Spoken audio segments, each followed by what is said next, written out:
Hey fellas, how's it going? Welcome back to the channel. Today we're tackling the ultimate question. Who is the best video game protagonist of all time? Now, I know what you're thinking. How can you possibly choose one? Well, I am talking about some of the 5 most iconic characters, in my opinion. So without further ado, let's roll. At the top of our list is Nathan Drake. Like, without him making this video is pointless. You know what I'm saying. Think of him as Indiana Jones meets Spider-Man, with a dash of James Bond. This guy loves adventure. If there's a cliff to jump off, a treasure to find, or a bad guy to outsmart, Nate's already there, probably cracking a joke while hanging from a ledge by one hand. One of the coolest things about Nathan is his resourcefulness. Give him a puzzle, a crumbling ruin, and a ticking time bomb, and he'll find a way to save the day. All while looking annoyingly calm. And let's not forget his combat skills. Hand-to-hand combat, check. Firearms, double check. Jumping from moving vehicles while shooting at bad guys, oh, you bet. If there's a fight, Nathan's in the middle of it, probably making some quip about how he didn't sign up for this. Except, of course, he totally did. Nathan's wit is sharper than his aim. He's got a joke for every occasion, whether he's diffusing a tense situation or just trying to impress Elena. And let's be real, who wouldn't be impressed by a guy who can decode ancient texts and swing from vines like it's no big deal? Ah, Elena Fisher. Almost there. You got it? Uh-huh. Right, quietly now. Come on. Nice view. Nen. No, I was talking about the mountains. Really. Nate's partner in crime and the only person who can keep up with his crazy life. It's like The Notebook meets Indiana Jones. He makes parkour look easy, and let's be honest, we've all tried to climb something after playing Uncharted. Spoiler, it's not as easy as it looks. And hey, Nathan Drake is so iconic that they even made a movie about him starring Tom Holland. Because when you're as legendary as Nate, you get the Hollywood treatment. 2 on our list is Aloy. Think Katniss Everdeen meets Lara Croft, but with a futuristic twist. She's got a bow, she's got tech, and she's got enough sass to take down an entire herd of Roboraptors without breaking a sweat. Aloy's not just your average post-apocalyptic hunter. She's got this nifty little gadget called a focus, which is basically Google Glass on steroids. It lets her see weaknesses in machines, track enemies, and even hack into robot dinosaurs. I mean, why ride a horse when you can ride a robot T-Rex, right?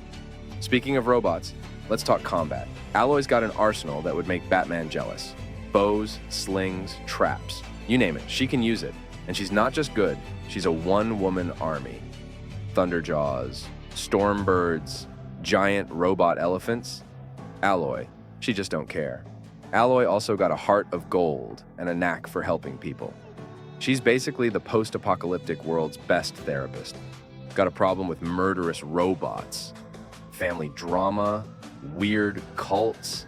Aloy's got you covered. And let's not forget her wit. Aloy's got a sharp tongue and a quick mind. Whether she's trading barbs with a tribal chief or sassing a holographic AI, she's always got a clever comeback ready. I need to catch my breath. Yeah, you could stop talking for a start. One of the coolest things about Aloy is her ability to adapt.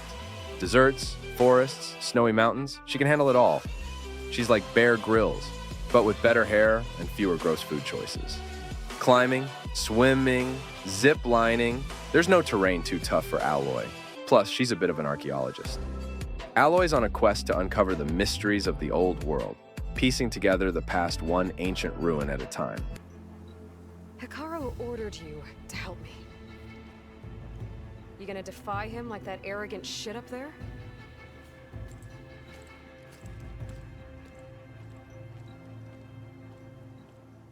That was an unkind comparison.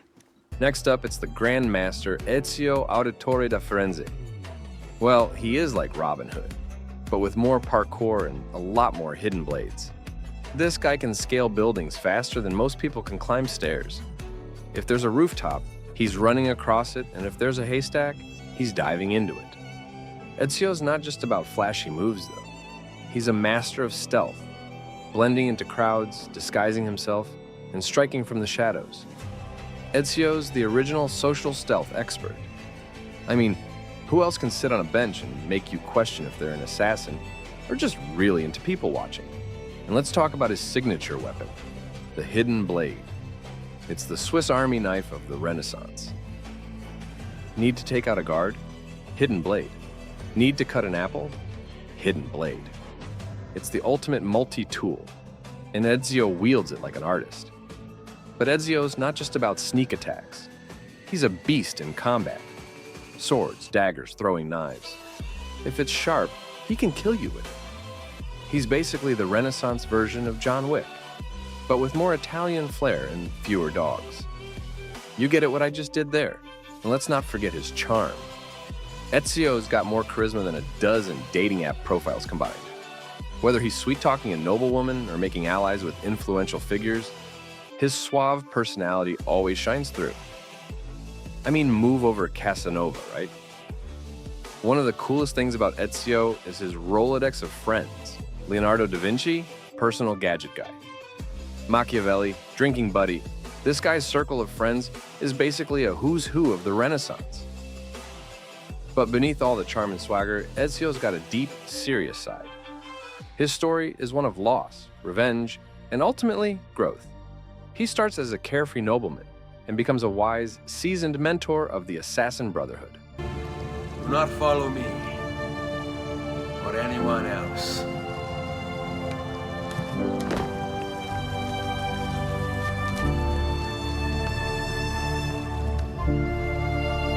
And 4, he is none other than Arthur Morgan, a cowboy with a heart of gold and a stash of more guns than a small army.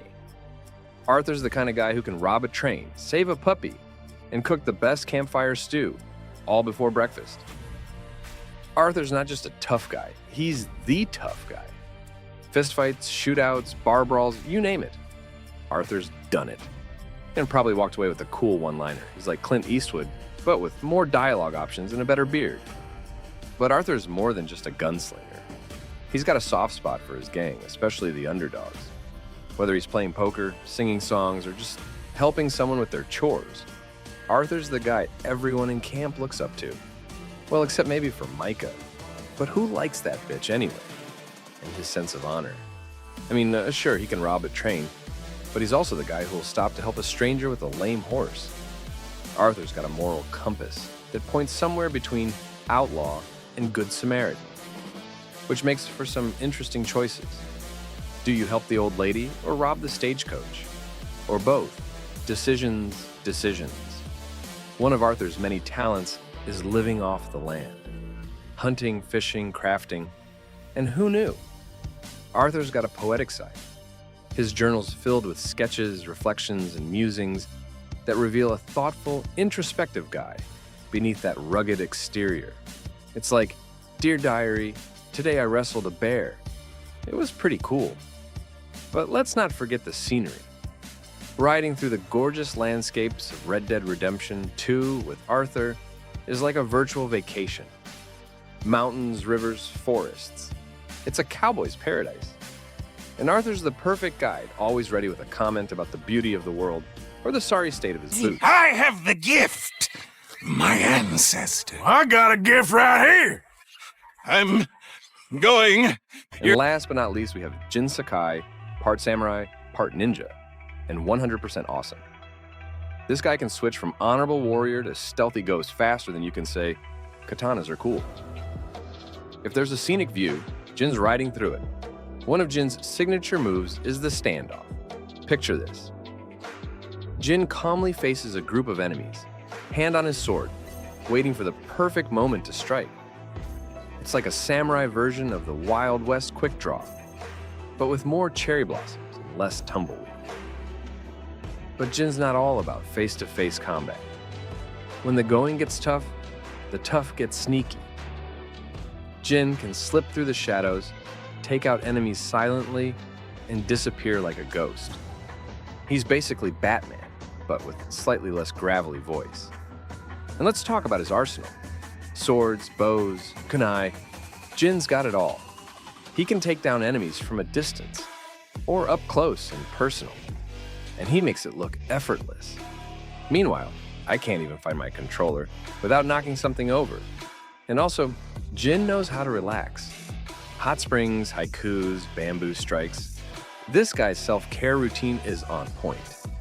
I mean, who knew writing poetry could boost your combat skills? Take note, mate. One of the best parts about Jin's journey is exploring the beautiful island of Tsushima. The game's world is so stunning it makes you want to book a flight to Japan immediately. From serene bamboo forests to rugged coastlines, every corner of the island is a feast for the eyes. And as much as I hate to say it, but that's a wrap. So if you want to see a part 2, drop a comment saying part, and your wish shall be granted. And fellas, do subscribe so I can give you more interesting content and love We you can all. defeat the invaders and save our home. But only if we stand together.